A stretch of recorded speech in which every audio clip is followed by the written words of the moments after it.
Municipal 2014, le premier tour, c'est dans un peu plus de 15 jours. Cette fois, les listes des candidats sont déposées en préfecture. Bonjour à tous. L'actu de la campagne électorale, c'est ici pour le Gard et pour l'Hérault. Et nous nous retrouvons comme chaque semaine pour analyser, décrypter ce contexte politique particulier. Un rendez-vous en partenariat avec Midi Libre et pour le quotidien régional. Il est chez lui maintenant. C'est Vincent Coste. Bonjour Vincent. Et bonjour, puis aussi nos deux piliers de l'émission, deux experts, le politologue Michel Crespi. Bonjour Michel. Bonjour. Et puis Laurent Blondiot. Bonjour Laurent, de retour sur ce plateau, consultant en communication pour l'agence Wonderful. Vous nous parlerez du porte-à-porte qui ne se fait pas au hasard. Hein, absolument. On saura pourquoi tout à l'heure. Tout à fait. Très bien. Et puis, comme d'habitude, un invité politique. Aujourd'hui, c'est André Vézinet. Bonjour. Bonjour. Président socialiste du Conseil général de l'Hérault. Merci d'avoir accepté notre invitation pour évoquer ces élections municipales. Vous arrivez d'une visite à Pollan au soutien d'un candidat, justement. Et pourtant, on vous sent un peu en retrait, en particulier à Montpellier. Certes, vous n'êtes pas candidat. On ne vous voit pas faire campagne pour la liste socialiste et notamment auprès de Jean-Pierre Moore. Pourquoi est-ce à dire que ça n'était pas votre candidat favori? Non, il y a une erreur d'interprétation. Je suis parfaitement conscient que Jean-Pierre Moore a été désigné comme tête de liste par la formation politique à laquelle j'ai l'honneur d'appartenir, et il est hors de question pour moi de ne pas respecter cette désignation et de ne pas soutenir Jean-Pierre Moore. Après, il y a des points qui me distancient de sa vision des choses. Nous les évoquerons peut-être, mais en gros, c'est le problème de la métropole qui fait difficulté entre, non pas Jean-Pierre Moore et moi, puisque Jean-Pierre Moore est un ami et je lui conserve toute mon amitié. Il est conseiller général aussi. Et il est conseiller général de surcroît, c'est un gros travailleur, et donc je ne vais pas dire quoi que ce soit qui soit néfaste à l'image de Jean-Pierre Moore. Cependant, il sera victime d'une loi que je combats, bien qu'étant socialiste et cette loi étant portée par le gouvernement de Jean-Marc Ayrault. Je suis contre, pour des raisons que j'aurai peut-être l'occasion de... On va en parler tout à l'heure, aussi de découpage, redécoupage des cantons. Vincent Coste. Vous avez rappelé que Jean-Pierre Moore était conseiller général dans l'hémicycle et dans la majorité que vous présidez. Philippe Sorel également. Il se présente également à l'élection municipale à Montpellier. Il entre en quelque sorte en dissidence. Que pensez-vous de son attitude? A-t-il eu tort? A-t-il eu raison? Pour moi, j'ai eu l'occasion de le dire à Philippe Sorel, c'est une erreur de casting. Il aurait dû se soumettre à l'élection des primaires, puisqu'elle s'est organisée comme ça dans la Fédération de l'Hérault, et il aurait obtenu le résultat qu'il aurait obtenu, mais après il aurait pu parler en tant que porteur d'un certain nombre de voix de socialistes. Il ne l'a pas fait, et je pense qu'aujourd'hui cela lui sera très préjudiciable. Cependant, il est conseiller général au même titre que Jean-Pierre Moore, et comme deux membres de mon assemblée, même si nous avons pu avoir ici ou là quelques divergences au cours des dernières années, je leur conserve mon respect et mon amitié. Oui, vous êtes un acteur majeur de la vie politique montpelliéraine depuis des décennies, avec Georges Frêche. Humainement, ça vous fait quoi de voir toutes ces divisions? Ça me fait mal, forcément.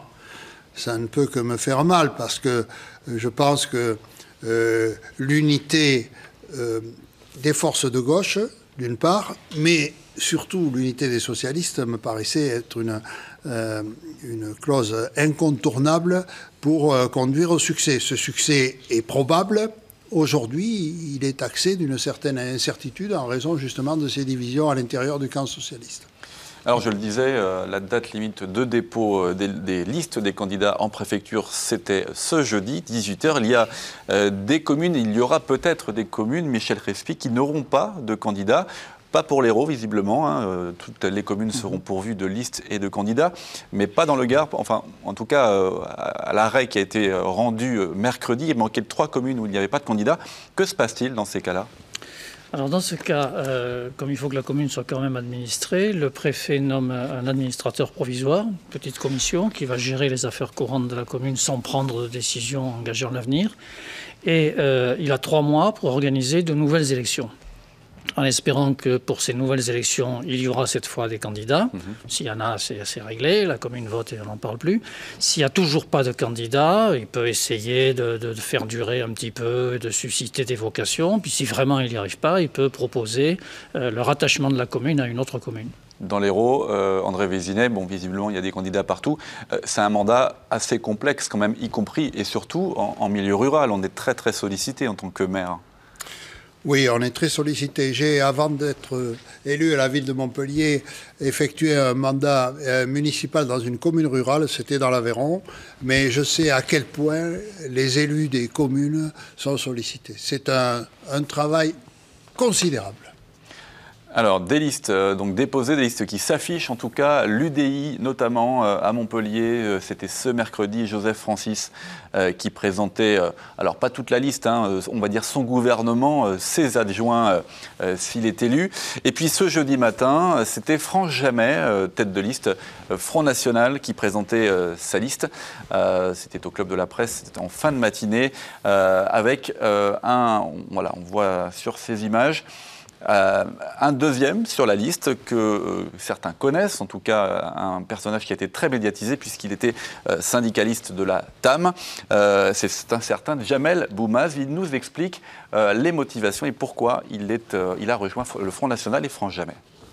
Donc j'ai toujours été dans une contestation perpétuelle. Je pense que je me suis assagi aussi par rapport au déboire syndical que j'ai eu. Ancien socialiste, oui, parce que j'y ai cru, mais aujourd'hui, avec l'abécédaire des genres, le mariage pour tous, tout ce qui est mis en place par le gouvernement de Hollande, je ne me retrouve plus du tout dans ce programme-là. Donc il faut que les gens réagissent. C'est un défi aussi pour moi de me mettre numéro 2 sur la liste de France Jamais. Mais je pense que j'ai beaucoup plus d'affinité avec France Jamais qu'avec Moore ou qu'avec Sorel. Et je pense qu'aujourd'hui, il faut faire avancer les idées. Il faut que la France bouge, la ville bouge et que les gens bougent. Michel Crespi, un ancien socialiste qui rejoint le Front National, un syndicaliste exposé à l'époque quand il était à la TAM. C'est un peu atypique. C'est un peu atypique parce qu'il y a deux fronts nationaux en réalité. Il y a un Front National du Nord dans lequel il y a effectivement un certain nombre d'électeurs qui viennent de la gauche, un certain nombre d'ouvriers, un certain nombre d'employés et ce type de public. Et puis il y a un Front National du Sud, de la façade méditerranéenne, pour faire simple, qui est surtout à base de commerçants, de la vieille droite traditionnelle, si je puis dire. Et donc là, on a un cas qui serait plus cohérent avec la forme du Front National dans le Nord. André Vézinet, le rôle du Front National à Montpellier, mais pas seulement dans cette municipale, comment vous l'imaginez, vous l'envisagez ? Je pense que le Front National est aujourd'hui dans une société qui exprime beaucoup de ressentiment, beaucoup de déception, et il canalise ce mouvement de déception pour en faire une présentation d'une liste de partis, mais c'est un peu erratique tout ça. Ça ne correspond pas vraiment à ce que j'attends des options politiques. Ceci étant, nous devons être très préoccupés par ces choses-là, parce que quand des gens font ce que vient de nous annoncer le numéro 2 de la liste France Jamais, passe du Parti Socialiste au Front National, c'est qu'il y a vraiment un grand malaise. Et que ce malaise, si nous ne sommes pas capables d'apporter un certain nombre de réponses, alors ce type de comportement risque de se multiplier. Et là, les choses deviendront graves pour nous. Laurent Blondiau. Moi, je ne suis pas étonné parce que les premiers mots de ce monsieur, c'est de parler de la théorie du genre et du mariage pour tous. Et on a vu au sein de ce mouvement des passerelles se faire entre l'extrême droite et un certain extrémisme, parfois même religieux, catholique, musulman, etc. Et je suis très étonné que les premières justifications ne viennent pas d'une situation locale. Il aurait pu dire la problématique sociale, économique sur Montpellier. Et il parle de la théorie du genre et mariage pour tous, ce qui montre que ce mouvement, même s'il n'a pas eu la déclinaison politique que ses organisateurs attendaient, il y a des passerelles qui sont nées quand même. Vincent Coste. Le président du département que vous êtes pense qu'il y a une possibilité de voir une commune de l'Hérault remportée par le Front National à l'occasion de cette élection municipale ? Franchement, je ne le vois pas. Je n'en vois aucune susceptible de faire ce trajet. Mais vous savez, ce n'est que lorsqu'on ouvre la boîte à mystères que l'on sait comment les gens se sont exprimés. Donc la réserve demeure. le seul endroit où quelqu'un a créé une énorme confusion par une alliance avec le Front National, c'est la ville de Béziers, où effectivement M. Ménard se trouve être, si l'on en croit les sondages, très proche de M. Eliabou. Là, c'est un vrai souci, parce que cela voudrait dire qu'à Béziers, beaucoup de mentalités ont changé. On va passer à la rubrique communication com de Laurent Blondiau.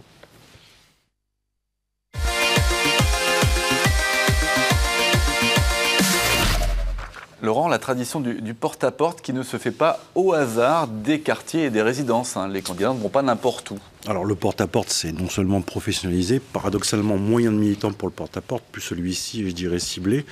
Et ça a été le cas notamment lors de la campagne de François Hollande. Il y a eu ce qu'on a appelé la Obama Touch, c'est-à-dire qu'en gros, il y a 3 jeunes qui ont fait Harvard, qui ont créé un logiciel pour mieux faire le porte-à-porte, et l'équipe de François Hollande l'a utilisé en ce moment. Je crois savoir que Jean-Pierre Moore l'utilise lui-même, puisque ces 3 jeunes qui ont... Comment ça marche ? En fait, c'est un savant mélange entre une carte électorale Pronom-Montpellier. On rentre des critères de participation sur plusieurs élections et on se rend compte évidemment qu'il y a des points où, notamment les quartiers populaires chez André Vézinet ou la Paillade, où on sait que la participation est plus faible, mais aussi, je dirais, le vote pour la gauche est plus important. Donc, en fait, ce logiciel permet de mieux cibler le porte-à-porte avec une règle, mais qui me paraît, moi, fondamentale et que André Vézinet ne me démentira pas. On va d'abord s'adresser chez les gens qui, traditionnellement, ou sociologiquement, peuvent voter pour vous. Voilà. On voit la candidate parisienne. On voit la candidate. De l'UMP. Alors ce logiciel est en train de faire fureur. Moi j'ai rencontré récemment ces 3 individus qui ont créé une entreprise à 30 ans sur le modèle entre guillemets américain. Ce qui est intéressant, c'est qu'on dit Obama a gagné grâce à Twitter, et eux disent non, c'est grâce au porte-à-porte. Et je crois que M. Vézinet est un amateur de porte-à-porte dans son quartier de la Paillade. Qu'est-ce que vous pensez de ces logiciels ? Vous pensez que c'est un peu la mode ? C'est utile pour un candidat qui va faire du porte-à-porte ? Si vous me permettez une réflexion là-dessus, moi je ne crois qu'à un porte-à-porte. Celui que j'ai effectué sur mon canton, je ne l'ai pas fait souvent parce que c'est un travail de 6 mois. 6 mois pratiquement matin et soir. Et j'ai franchi les 12 400 portes de mon canton. Ça, c'est le porte-à-porte comme je le conçois. Et à mon avis même, comme c'était un scrutin uninominal, il fallait que ce soit le candidat qui le fasse. Et je l'ai fait. Parce que si on dilue le porte-à-porte avec des gens qui ne sont pas habitués à le faire, l'approche du citoyen, l'approche de l'administré... Ça rapporte vraiment quelque chose aux candidats aussi, ce contact direct ? Alors, d'abord, ça leur amène une forme de respect que l'on doit à l'électeur. Moi, je me souviens de la sidération des gens lorsque je sonnais et puis que la personne m'ouvrait. Elle m'a dit, elle avait presque peur que je vienne l'arrêter et lui poser des bracelets. Non, je disais, mais madame, pas comme monsieur, je viens vous voir pour passer un moment d'entretien avec vous. Et là, tout de suite... la réticence du premier abord tombait et nous rentrions dans une vraie complicité. Et c'est cette complicité du porte-à-porte qui, moi, me plaît. Mais c'est très difficile à faire. Michel Crespi, très utile le porte-à-porte pour des candidats. André Vézinet a raison, c'est très utile quand on a le temps. Mais quand on fait une campagne courte, ne serait-ce que parce que certains candidats ont été désignés très tard, alors il faut utiliser des logiciels comme ceux dont parlait Laurent Blondiau, c'est-à-dire pouvoir rationaliser la campagne en ciblant là où c'est le plus utile. Donc c'est pas la peine d'aller chez des gens qui sont sûrs d'aller voter pour vous, c'est pas la peine d'aller voir des gens qui sont sûrs de voter contre, il faut aller voir ceux qui risquent de s'abstenir parce que, encore une fois, on le dit chaque semaine, mais c'est là une des clés majeures de cette élection municipale. Laurent Blondiau. Les trois jeunes qui ont fait ce logiciel, qui marche du feu de Dieu dans tous les camps d'ailleurs, ils ont fait une calcul scientifique, estiment que ce porte-à-porte, la façon de le faire avec les volontaires et les argumentaires, j'entends ce que dit André Vézinet, je pense que c'est juste, ça doit être un argumentaire militant, mais ça c'est beaucoup professionnalisé, estime que François Hollande a gagné 2 points avec le porte-à-porte sur le premier tour de l'élection 2012, et l'estime à 3 points sur le second tour. Donc ils mettent en plus des résultats. Alors moi, ces résultats, je les regarde de loin, je pense qu'il y avait une dynamique, voilà. Mais ce qui est intéressant, c'est que ça, effectivement, ça professionnalise, ça donne un objectif de nombre de portes à ouvrir, effectivement. Et au fond, ça rapproche effectivement le politique du citoyen. Vous parliez tout à l'heure de Obama Touch.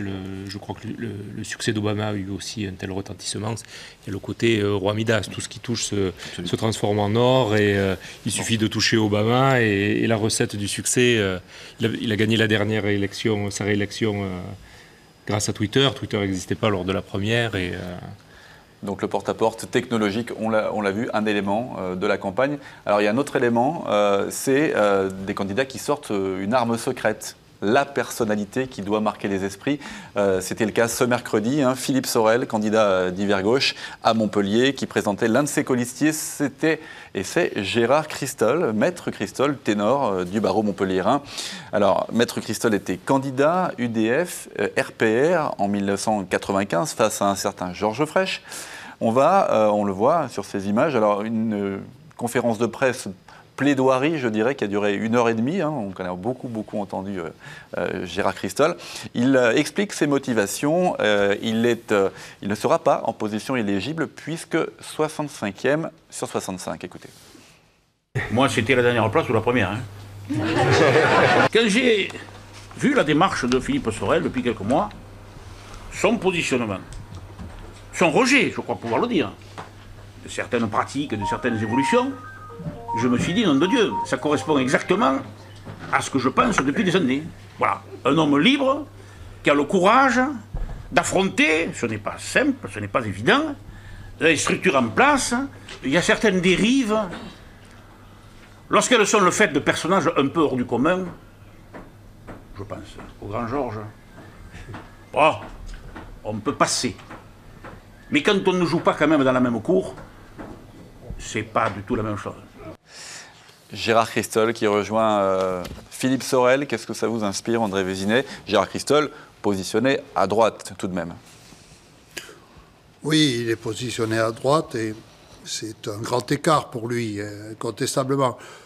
Ceci dit, ça fait partie des épiphénomènes d'une campagne.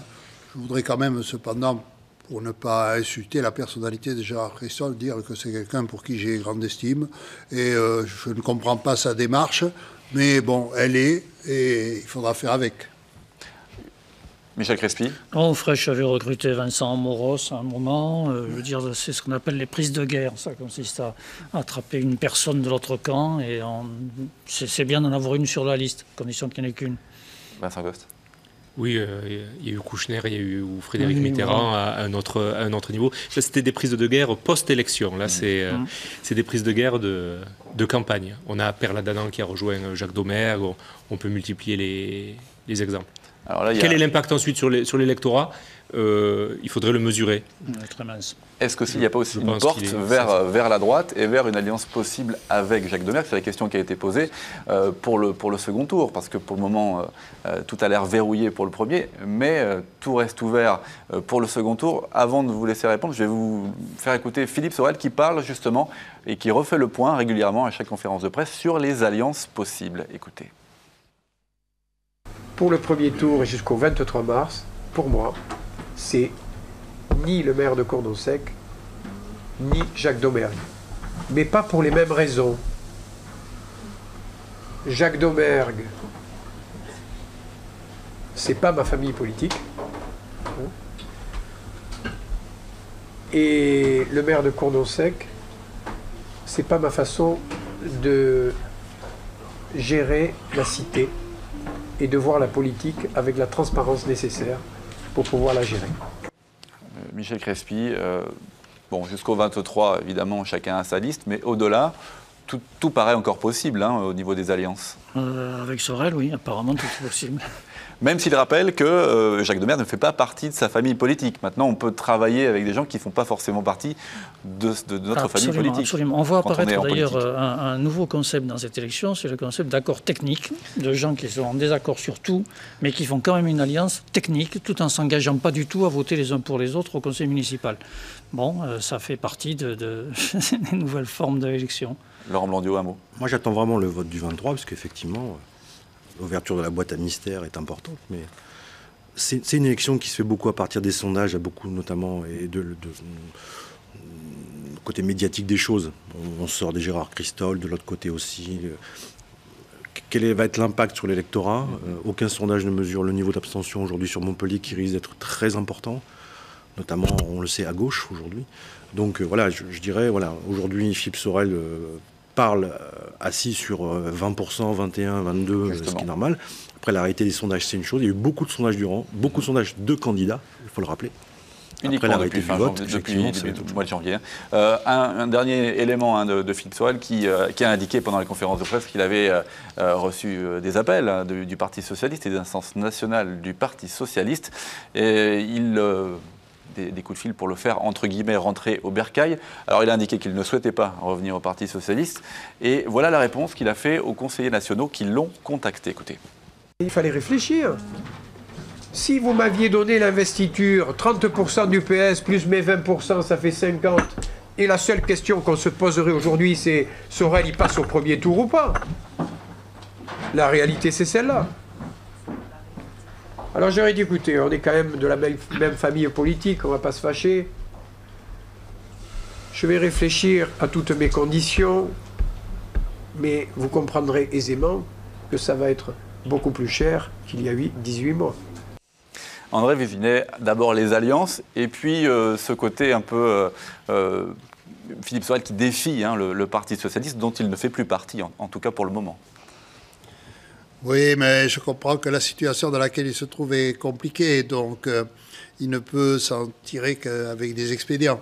Donc il manipule une dialectique qui est une dialectique qui lui est propre, et dans une situation qui lui est encore plus propre. Donc il fait ce qu'il peut. Et sur les alliances possibles? Sur les alliances,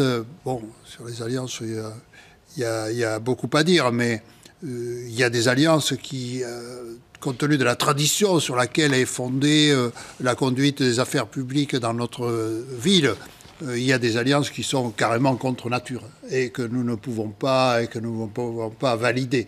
Du reste, c'est très dangereux ce genre de choses, parce que vous risquez de prendre quelques électeurs dans le camp de votre nouvel allié, mais vous allez en perdre, qui vont dire « mais alors là je ne reconnais plus mon candidat ». Donc il doit y avoir des choses qui s'équilibrent à peu près. Alors on va faire une petite entorse, normalement on ne parle que des municipales. Vous êtes présents, il y a une question importante, c'est le redécoupage des cantons qui a été validé finalement en fin de semaine dernière.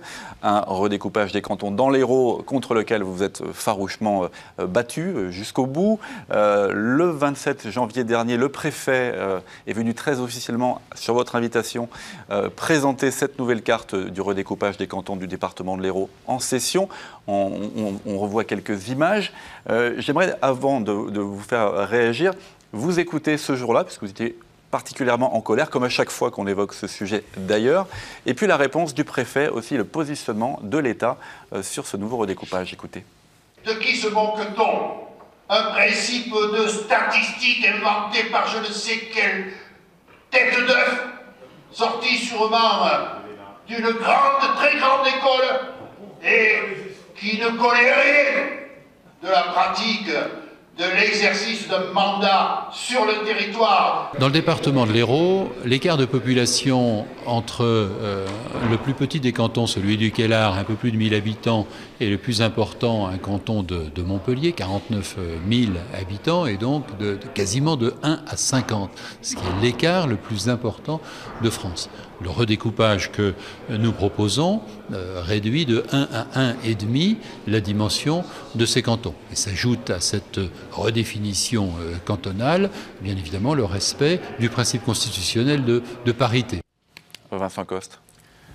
La nouvelle carte des cantons vient d'être publiée au journal officiel vendredi ou samedi, et finalement elle correspond en tout point à ce qui avait été redessiné par les services du ministère de l'Intérieur, et reste finalement assez éloigné du projet que vous aviez vous-même soumis avec vos services. Votre colère est-elle toujours aussi Ah oui, elle est violente? toujours aussi intense, parce que la carte que j'avais proposée à mon corps défendant, puisque de toute façon, vous ne le souhaitiez pas initialement. Il y a l'objectif de la parité. Sur cet objectif de la parité, je suis entièrement d'accord. Mais il y avait d'autres moyens de l'obtenir que de se livrer à un charcutage comme celui auquel nous avons assisté.